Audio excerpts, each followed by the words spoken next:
बड़ी खबर पर लगातार आप नॉन स्टॉप बिना ब्रेक के आप कवरेज देख रहे हैं। टॉम हॉक मिसाइलों से अटैक किया गया है। अब कौन कौन से मिसाइलें इस वक्त मैदान में उतर चुकी है ईरान पर? टॉम हॉक मिसाइलें दागी गई है। ये मिसाइल कितनी पावरफुल है, कितनी घातक है, कितनी खतरनाक है, हमारे साथ एक बड़ा एक्सपर्ट पैनल इस वक्त जुड़ा हुआ है, वो बेहतर बता पाएगा। लेकिन बड़ी खबर प्रत्युष पहले दर्शकों को जरा बता देते हैं, क्योंकि वीडियो जो सामने आया है वो भी हम दिखाएंगे। टॉम हॉक मिसाइलों से अटैक कैसे हुआ है वो जरूर देख लेना चाहिए। और देखिए, ये बता दे दर्शकों को, अमेरिका की ये देखिए तस्वीर, लंबी दूरी की एक क्रूज मिसाइल है और सटीक निशाना कैसे लगाया जाता है इस मिसाइल को बहुत बेहतर पता है। समुद्र यानी कि जहाज पनडुब्बी से यहाँ पर इसे दागा जाता है। ये तस्वीरें इस वक्त बताती है कि टॉम हॉक मिसाइलों का इस्तेमाल इसमें किया गया है। शाम से जरा बताइए कितनी खतरनाक है। कि जैसा हमने पहले बताया था, डिस्ट्रॉयर्स लगे वहाँ पे 4 से ज़्यादा। अब्राहम लिंकन है जो ओमान की खाड़ी में खड़ा है, और टॉमहॉक मिसाइल्स यूज़ किए गए।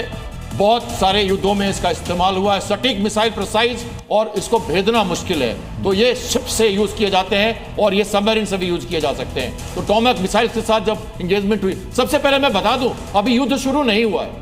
आश्चर्य लगेगा आपको सुनकर, युद्ध शुरू नहीं हुआ है।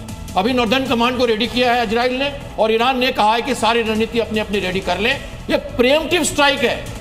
आज का जो स्ट्राइक है प्रीएम्प्टिव स्ट्राइक है, और उसके जवाब में ईरान ने क्या किया है, पहले ही दिन पिछले साल की युद्ध की नीति को बदलते हुए 8 देश को इन्वॉल्व कर दिया।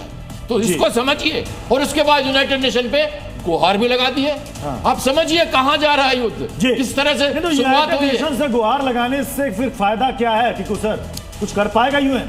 नहीं, रेजोल्यूशन पास होंगे, कंडेमनेशन होगी, लेक्चर दिए जाएंगे, बट यूनाइटेड नेशन मैंने पहले भी बोला टूथलेस टाइगर है। हाँ। इस हम युद्ध पर तो कोई असर नहीं पड़ेगा। यूक्रेन में असर नहीं पड़ा। ट्रंप ने बोला मैं ग्रीनलैंड ले लूंगा, उस पर असर। United nation is a talking forum. हाँ। कुछ नहीं होगा वहाँ। लेकिन ये बादशाहत की जो जंग है ना, बादशाहत, अमेरिका की दादागिरी, वो जहां चाहे वो उसको लगता है कि वो अपने पपेट बैठा करके वहां का रिजीम चेंज कर सकता है। आपको लग रहा है संजय सोई सर कि ये अमेरिका के लिए इस बार ईरान में बहुत ही आसान है? उसको लग रहा है रूस नहीं आएगा, चीन नहीं आएगा, मिडिल ईस्ट के बाकी देश नहीं आएंगे, अकेला पड़ा रह जाएगा। देखिए, बादशाहत की जंग तो इसलिए है क्योंकि वहाँ तेल है। ठीक है सर, आपको रोकना होगा, लेकिन नेतन्याहू का इस वक्त एक बहुत बड़ा बयान सामने आ गया है। हमले का मकसद क्या था, ये नेतन्याहू की तरफ से बता दिया गया है। अस्तित्व का जो खतरा था उसको खत्म कर देंगे। ईरानियों के लिए जुल्म उतार फेंकने को ये बड़ा बयान देखिए बताया है। बड़ी वजह नेतन्याहू की तरफ से बताई गई है, क्योंकि एक बड़ा अटैक जो है वो इजराइल की तरफ से किया गया और अब इसका जवाब भी दे दिया। सर, आप अपनी बात को भी कंप्लीट करिए, और नेतन्याहू का जो बयान है उसका अर्थ इस वक्त क्या समझ में आ रहा है, जरा बताइए। नहीं, बिल्कुल, ये तो बादशाह है, ये तो तेल के लिए सारी जंग है, चाहे वेनेजुएला हो, चाहे ईरान हो, या उसके बाद मिडिल ईस्ट पर जो कंट्रोल वाली बात है सारा, क्योंकि वहाँ पे तेल, अगर वहाँ आलू गिरे होते तो कोई झांक तक भी नहीं होता। दूसरी बात यह है कि जहाँ पे जैसे भी आपने पूछा क्या वहाँ रेजिम चेंज इतना आसान है, देखिए जो बाकी स्पीकर्स ने भी कहा वहाँ पर इतना आसान नहीं है, क्योंकि यहाँ पे एक अलग चेन है। और शायद अयतुल्लाह खुमैनी को भी इस बात का आभास था कि ये चीज़ करने की कोशिश करेंगे। उन्होंने अपना 4 लेवल नीचे तक के सभी स्टेट लेवल पर हर जगह पर उन्होंने कहा उत्तराधिकारी सब निर्धारित कर रहे हैं, ताकि इस तरह का कुछ घटना होती है तो उसके खिलाफ कार्रवाई की जा सके। तीसरी बात, यहाँ पर बूट्स ऑन ग्राउंड अमेरिका के लिए इतना आसान नहीं रहेगा। हवाई हमले करेंगे, मिसाइल हमले करेंगे। जिसको हम मान रहे थे ईरान के समर्थन में इस वक्त सिर्फ रशिया है, उसी से जुड़ी हुई एक ब्रेकिंग न्यूज इस वक्त दर्शकों को जरा बता देते हैं। बड़ी खबर इस वक्त की युद्ध पर रूस की जो पहली प्रतिक्रिया है, पहला रिएक्शन आ चुका है। विदेश मंत्रालय ने इस हमले की निंदा की है, यूएस इजरायली हमलों की निंदा की है। ये तो माना ही जा रहा था ना पांडे सर कि अगर ईरान के साथ इस वक्त कोई खड़ा हो सकता है तो वो रशिया होगा। अब क्या ये सिर्फ निंदा तक रह जाएगा या कोई और साथ दे पाएगा इस वक्त ईरान का? अगर जो प्रतिक्रिया आई है उनके शब्दों पर अगर ध्यान दें तो उन्होंने ये कहा, रशिया ने कहा कि ये शांति के दूत, डोनाल्ड ट्रंप क्लेम कर रहे हैं कि उन्होंने युद्ध में शांति की और मैं शांति का वाहक हूँ, मैं शांति का दूत हूँ। ये क्या हो रहा है, तुम्हारा असली चेहरा सामने आ गया है।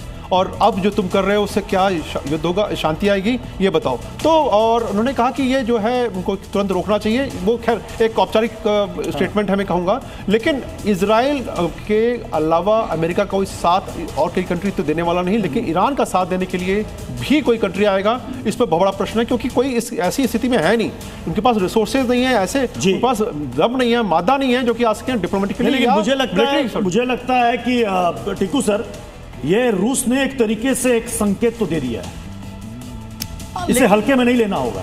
लेकिन इसका जमीन पर कोई असर नहीं पड़ेगा क्योंकि रशिया खुद इन्वॉल्व है। और दूसरी चीज में एक और चीज भी आपको बता देना चाहता हूँ, रशिया कन्विंस्ड है कि अमेरिका उसको उस धरती, यूक्रेन की उस धरती पर कब्जा लेजिटिमाइज करेगा जो उन्होंने अभी तक कैप्चर किया। तो रशिया के लिए अगर वो ईरान के समर्थन में पूरा उतर जाएगा, it has everything to lose. क्योंकि आपने देखा होगा ट्रम्प हमेशा पुतिन की तारीफ कर रहे हैं और यूक्रेन बैकफुट पर चला गया। इनफैक्ट यही एक बहुत बड़ी वजह है कि यूरोपियन यूनियन और नाटो की रिलेशनशिप अमेरिका से खराब हो। तो टिकू सर, आप अब ये बताइए, आपने कहा कि सिर्फ ये, चूंकि हमने स्टेटमेंट भी दर्शकों को इस वक्त बताया क्या वहां से रशिया से सामने आया, तो क्या ये जो स्टेटमेंट है रशिया का सिर्फ निंदा तक सीमित रह जाएगा, यानी कि पूरी तरह से समर्थन में वो इस वक्त नहीं आ सकता ईरान के, क्योंकि वो तो खुद भी इस वक्त मोर्चे पे है ना युद्ध के? टिकू सर, आप इसे बिल्कुल, मैं तो बिल्कुल साफ कह रहा हूं कि ये सीमित रहेगा स्टेटमेंट तक। मैं आपको एक थोड़ा बैकग्राउंड बताना चाहता हूं। देखिए, ईरान के अंदर अमेरिका का इंटरफेरेंस हमेशा चाहूंगा।